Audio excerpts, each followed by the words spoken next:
few days after the British Grand Prix, the legislature of the Republic of China lifted the state of martial law that had been in effect since the evacuation to Taiwan in 1949.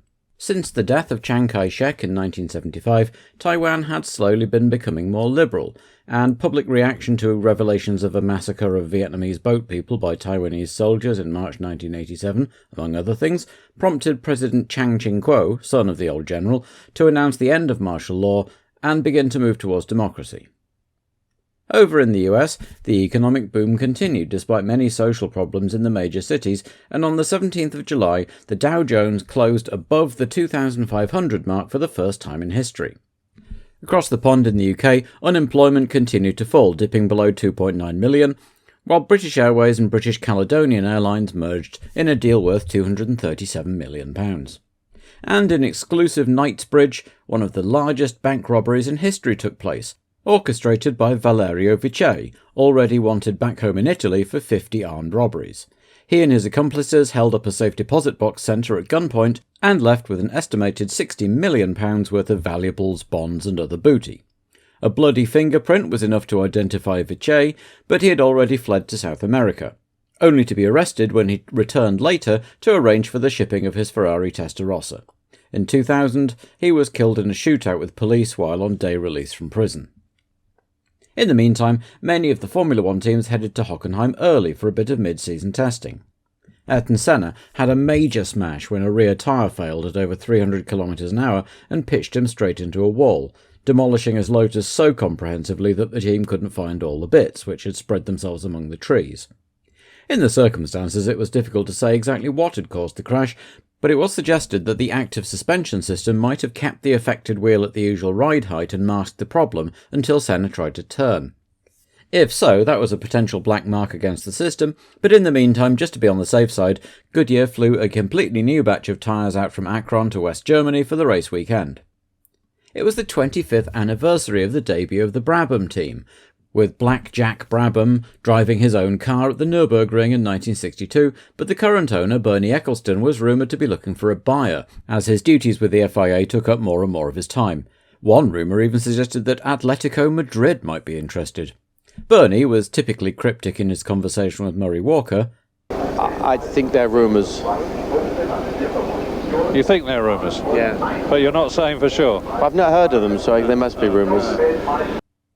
But perhaps he'd been put off by an earlier Murray moment left on the cutting room floor. Some 17 years since you bought McLaren, you've had some good times and you've had some bad times. What do you remember best? I don't remember buying McLaren. Elsewhere, some feverish work by the Porsche engineers ahead of their home race had finally diagnosed the weird engine vibrations the McLaren drivers had been suffering in the last few races as an imbalanced crankshaft. And new units were fabricated and shipped out, and the team were also buoyed by the news that Alain Prost had signed on for another 2 years. With cigarette advertising banned on the cars themselves in Germany, just as in Britain, the local boys Zach Speed had replaced the black blocks obscuring the word West with a cheeky East, as well as making some changes to their suspension and air intake geometry, and would be hoping for some better luck here. Also hoping for better things were Ferrari, glumly marking the second anniversary of their last win at the 1985 German Grand Prix at the new Nürburgring. John Barnard continued tweaking Gustav Brunner's basic design and had a new prototype rear wing on Berger's car for qualifying. Lotus were also conscious of being, quote, 2% behind Williams on almost everything, according to Peter Waugh, and had a major revision of the 99T's aerodynamics in the pipeline for the next race in Hungary. For this race, they'd made a minor tweak copied from Williams. And finally, Murray Walker had a quick word for the BBC about Pascal Fabre, who had quietly finished every race. Which is the driver who has completed the most racing laps this season? This man, Ayrton Senna, who leads the World Championship? No. This man, Nelson Piquet, who has finished second 5 times? No. This man, Nigel Mansell, who has won the most Grand Prix? No. It is this man, Pascal Fabre, who in his 3.5-litre AGS has finished every race uniquely. Pascal, congratulations. Team manager Paul Cherry complained afterwards that Murray had undoubtedly jinxed Fabre for the race. So, lots of buzz in the pit lane, and the teams went out for Friday qualifying with Mansell fastest once again, while Berger's front suspension failed and pitched him into the wall. By the time Ferrari recovered the car, the experimental rear wing had been nabbed by a souvenir hunter and was never seen again, much to the team's deepening gloom. And then, on Saturday, the heavens opened and the rain came down, so only a few cars went out and nobody improved their times. Well, nobody except Alex Caffey, who'd only managed a 6-minute plus lap on Friday after technical problems. It didn't make a difference to his grid position of dead last, though, some 25 seconds off pole. Senna, meanwhile, at least according to Wikipedia, managed to record a Saturday time of 1 hour, 1 minute, 19.245 seconds, but I've yet to find out exactly what happened there. If anyone knows, do let me know in the comments. So, Nigel Mansell had his 6th pole in 8 races with Senna alongside, then Prost and Piquet on row 2. Alboreto cheered the Ferrari pit up a little with 5th place, with Boots in 6th, De Cesaris likewise encouraging the Brabham boys in 7th ahead of Johansson and Fabi. Berger could only manage 10th after his off on Friday. Nakajima in the 2nd Lotus was mid-pack again, splitting the arrows. The Zach speeds were back on row 10 as usual. Then came the 3.5 litre mob, the fastest of them 10 seconds off pole, and finally the unlucky Caffey. The weather was fine again come Saturday afternoon, and the cars were lined up on the grid, Senna having switched up to the spare Lotus after being unhappy with the handling of the race car. Capelli, meanwhile, had to have his spark plugs replaced and would start from the pit lane. As the lights went green, Mansell was uncharacteristically slow away, allowing Senna to leap into the lead, with Prost also getting by, dropping Mansell to 3rd, while Brundle got Zach Speed's home race off to a bad start by going nowhere and needing a push to get moving. Mansell blasted back past Prost into 2nd before the first chicane, then passed Senna into the lead the next time round at the same spot. The Lotus dropped to 3rd further round lap 2 as Prost also nudged his boost up enough to get by coming into the stadium section. Piquet was next passed on lap 3, and now Senna was having to fight off Alboreto. The Lotus was suffering severe understeer. Impatient to get past, Alboreto had to go a bit early in the stadium and had to throw on the brakes, which allowed Boutsen past into 5th. So after 4 laps, Mansell led Prost, Piquet, Senna, Boutsen and Alboreto, with Johansson and Berger following close behind. Arnoux and Petrozzi both dropped out within a lap of each other with ignition problems, and Capelli's march gave up the unequal struggle a lap later too. Prost caught up to Mansell on lap 7 and took the lead at the chicane on lap 8, and stayed ahead, although Mansell wasn't going to be left behind, and indeed only 1.5 seconds covered the top 4 by the end of that lap. Alboreto's promising run ended on lap 10, with a turbo failure promoting Johansson into the points, and on the same lap, and unseen by the cameras, Pascal Fabre had his first retirement of the year with a Ford engine failure.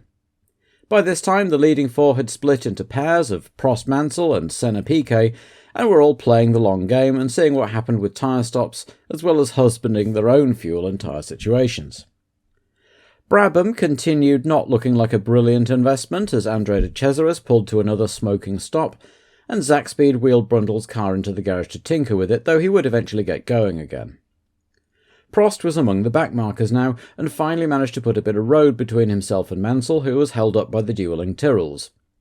And then the tyre stops began, with Johansson on lap 18, who had a good stop, but then was delayed on his release. Prost was in next time around, with again a fantastic stop, but the front jack was left under his nose, costing him precious seconds, and he rejoined 3rd behind Piquet and Mansell, who now got the hammer down, trying to get enough of a lead to retain it when he made his own stop.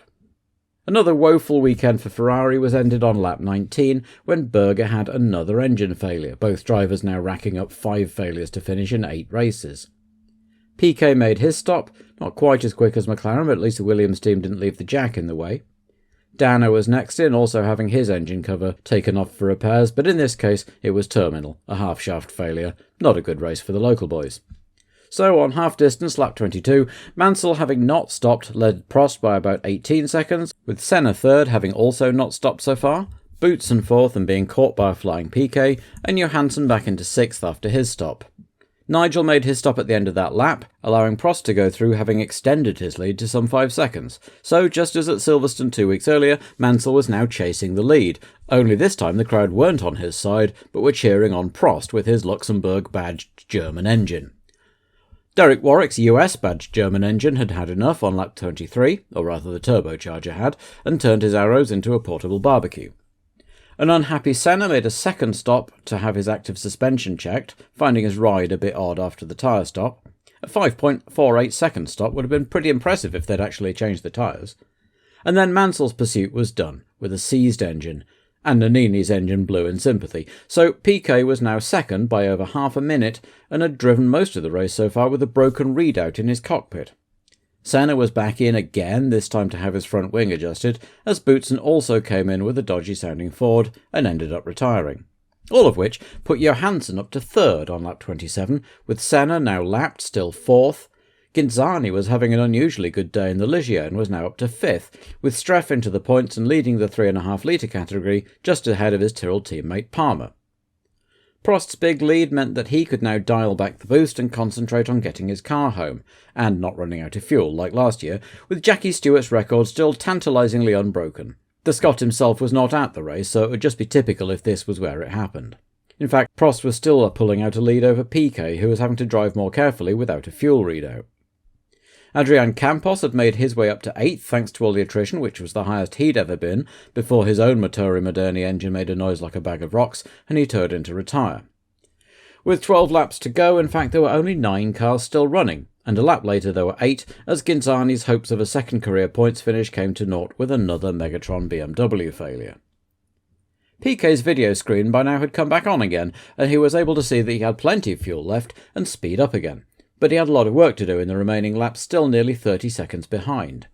It was looking rather like he would be second yet again, which would put him in the interesting position of leading the Drivers' Championship despite not having won a race. Prost came back past the Tyrrells again, still locked in combat for the lead of the 3.5 litre category, and now running 5th and 6th. And then, just 5 laps from the end, it was Prost's turn to slow and pull off, something having gone ping inside his engine and torn the drive belt, so Piquet cruised by into the lead, with Johansson second nearly a minute behind, and Senna a lap down in third. In fact, there were at this stage only 7 cars running, one of whom was Martin Brundle, 10 laps down and really just doing a test run at this point. It looked for a while as if there might not actually be 6 points finishers as Senna's active ride started playing up, and he slowed right down to nurse it to the finish. Piquet thus took a fortunate but no less than deserved win, his first of the season. Stefan Johansson was the only other driver on the lead lap, and because there hadn't been enough drama already, he suffered a puncture as he headed past the pit lane on his last lap and had to guide his McLaren all the way round on 3 wheels to salvage 6 points for the Woking team, to a rousing cheer from the crowd.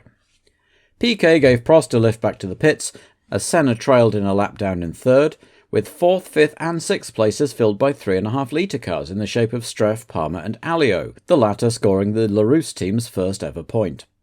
Prost was classified 7th, and Brundle was once again still running but unclassified.